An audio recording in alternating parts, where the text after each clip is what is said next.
দর্শক, উচ্চ আদালতে জামায়াতের নিবন্ধন নিয়ে আপিল শুনানি হবে আজ। এ বিষয়ে বিস্তারিত জানাতে যুক্ত হচ্ছেন সহকর্মী হাবিবুল ইসলাম। হাবিব, জামায়াতের নিবন্ধন নিয়ে আপিল শুনানির বিষয়ে কি তথ্য আছে আপনার কাছে?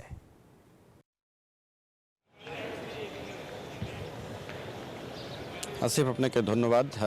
আপনি জানেন যে জামায়াতে ইসলামীর নিবন্ধন বাতিল করা হয়েছিল। সেই হাইকোর্ট যে বাতিলের অর্ডার দিয়েছিলেন, সেই রায় অনুযায়ী নির্বাচন কমিশন যে নির্বাচন কমিশন সেটি বাতিলের প্রজ্ঞাপন জারি করে কিন্তু এই গত আগস্ট মাসের শুরুর দিকে, তো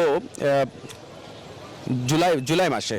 তো এরপর থেকে আমরা জানি যে 5 আগস্টের পর যে বাংলাদেশের যে পরিবর্তিত পরিস্থিতিতে জামাত ইসলাম তাদের নিবন্ধন ফিরে পেতে আপিল আবেদন করে আপিল বিভাগে। সেই আবেদন অনুযায়ী শুনানি শুরু হয়েছে আরও কয়েকদিন আগে। তো জামাত ইসলামীর আইনজীবীরা আদালতে বলেছেন যে তারা একটি গণতান্ত্রিক দল এবং বাংলাদেশের অন্য যে দলগুলো রয়েছে সেই দলের যে গঠনতন্ত্র অনুযায়ী বাংলাদেশের জামাত ইসলামীর গঠনতন্ত্রর খুব বেশি তফাৎ নেই। এবং একটি বিষয় নিয়ে যে এই জামাত ইসলামের নিবন্ধন বাতিলের নেপথ্যে যে কারণটি ছিল যে রিট আবেদনকারীরা আদালতে বলেছিলেন যে জামাত ইসলামীর যে গঠনতন্ত্র সেখানে আল্লাহর অর্থাৎ সৃষ্টিকর্তার যে সার্বভৌমত্ব সেটি তাদের গঠনতন্ত্রে লেখা রয়েছে।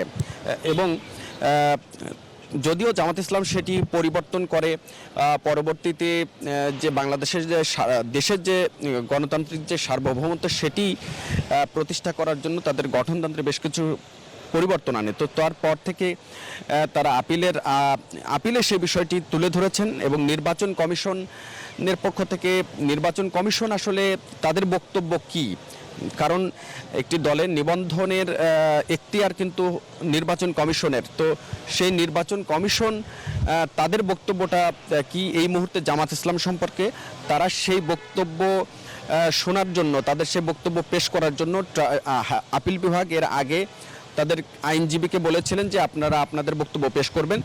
আজকে মূলত নির্বাচন কমিশনের আইনজীবীরা তাদের বক্তব্য পেশ করবেন এবং সেটি শুনানি নিয়ে হয়তো আজকেও ফয়সালা হতে পারে বা রায় হতে পারে যে জামাত ইসলামী তাদের নিবন্ধন ফিরে পাবেন কি পাবেন না।